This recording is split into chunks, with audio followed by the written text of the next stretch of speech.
Perek Aleph Mishnah Test, the last Mishnah in Perek Aleph. We went through the various levels of Kedusha of Eretz Yisrael and Yerushalayim and the Har HaBayis, and in the Ezras, and in the Azor itself there was the Ezras Yisrael, the Ezras Kohanim, and now the Mishnah says we're going up another level, Bein Ulam Ulam Mizbeach, the area between the Mizbeach and the Ulam, which is the front hall, the entrance hall to the Heichal itself. In fact, in the previous Mishnah, when we mentioned the Ezras HaKohanim included not only the 11 Amos as you approach the Mizbeach, it also included the whole area next to the Mizbeach in the place where they shechted the Karbonos, and the Yisrael would have been allowed to go into that area if, for instance, he had to shecht. But once you go past the Mizbeach, Bein Ulam Ulam Mizbeach Mekudesh Mimeno, that's more Mekudesh than the bit before. A Yisrael was never allowed to go there, and not only was a Yisrael never allowed to go there, She'ein Bali Mumin Uprurei Roish Nichnosim Lishon. There are 4 other levels of Kohanim who are not allowed to go wherever they want into the Azorah. Let's do that again.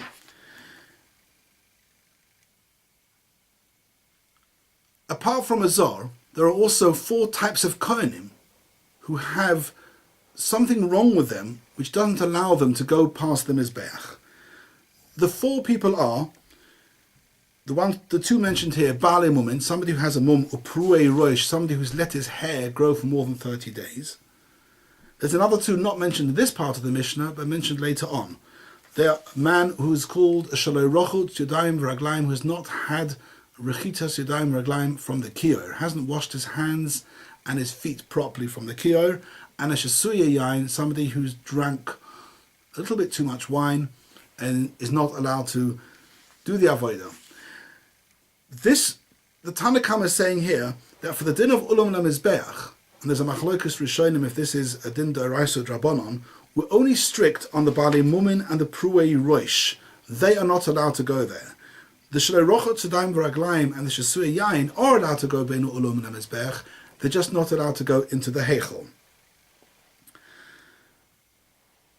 Next we move into the Heichel itself. Ha-Heichel Mekudesh Mimenu, the Heichel is more Mekudesh than the bit just outside the Heichel. She'ein nichnas l'sham shloi rochutz yadayim v'raglayim, somebody who hasn't washed his hands from the kior, his hands and his feet, is not allowed to go into the Heichel. And the Mefarshim say, Hu adin, the Shesuya Yain is ton of a shear, the shloi rochutz yadayim v'raglayim, and the Shesuya Yain are not allowed to go into the Heichel, but according to the Tanna Kamma, they can go into the area Bein Ulam Ulam Mizbeach. The reason why there's a difference between Baalei Mumin, Pruei Roish, on one hand, and Shloi Rochot Tzedayim V'Raglayim and Shesuya Yain on the other hand, Baal Tanura explains the difference.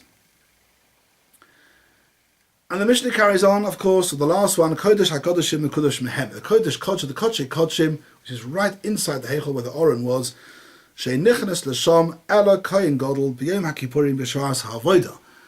Only the Yom Kippur, only the Kohen Gadol on Yom Kippur, 4 times on Yom Kippur. 1, to do the Ketores.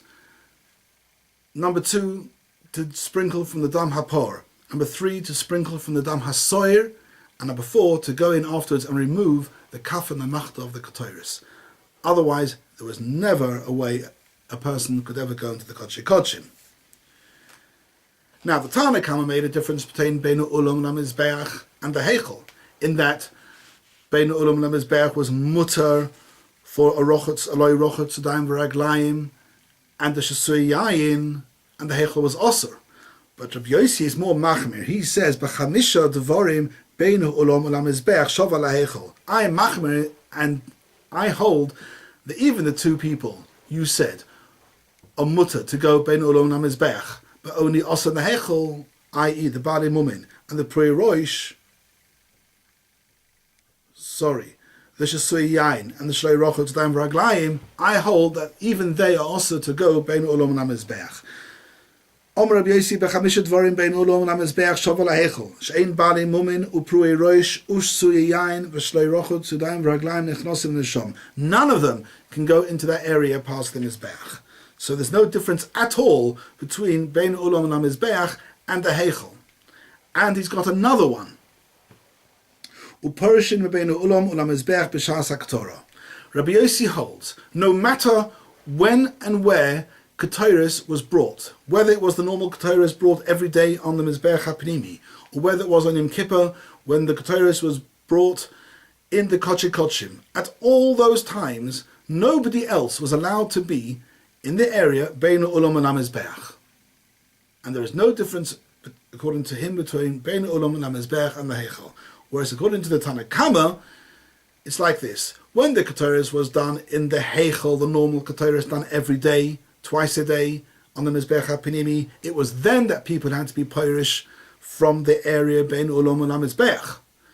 But when the Ketores was done Lefnai v'Lefnim on Yom Kippur, they only had to be Pirish from the Heichel, not Bein Ulam and HaMizbeach.